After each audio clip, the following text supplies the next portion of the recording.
Ife took her glasses out of her lab coat pocket and adjusted them precisely against the bridge of her nose.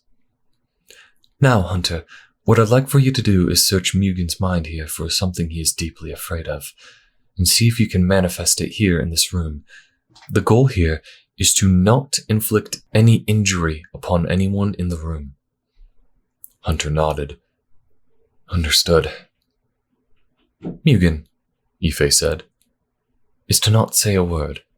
Gibson, you speak only if it appears Hunter is encountering difficulty controlling himself. The other men nodded in agreement. Let us begin. Hunter took a deep, cleansing breath and focused on Mugen's hazel eyes. He cleared his mind of any other thoughts, just a simple question. What are you afraid of, Mugen? The purple aura began to fill his eyes, and within seconds he was in. Hunter could feel fragments of thoughts, like small picture frames swirling around him.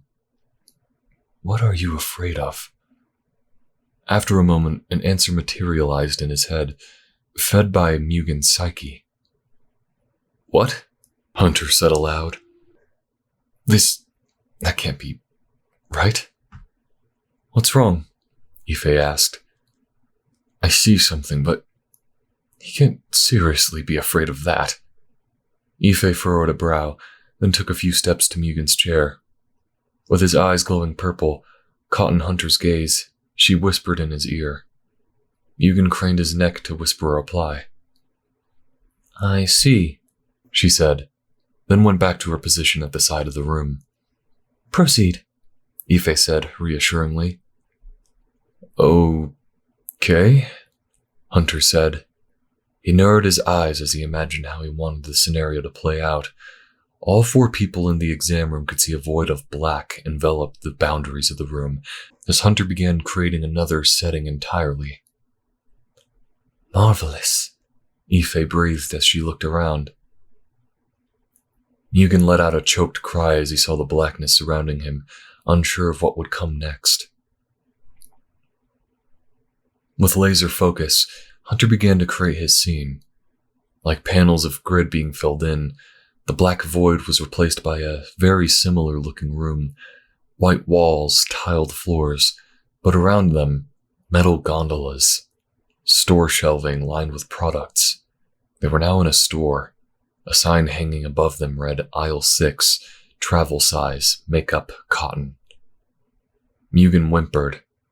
Hunter cocked his head, still certain he was being pranked. He can't really be afraid of... A soft white lump fell from a non-existent source. Gibson leaned over Hunter's shoulder to observe it. A cotton ball. More began to fall. 3 pieces. 9. A dozen.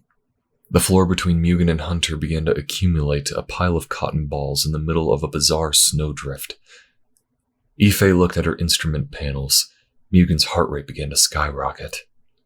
The pile of cotton balls began to swirl in a counterclockwise pattern, rising and forming a shape. An almost human shape. Mugen clutched at the sides of his chair.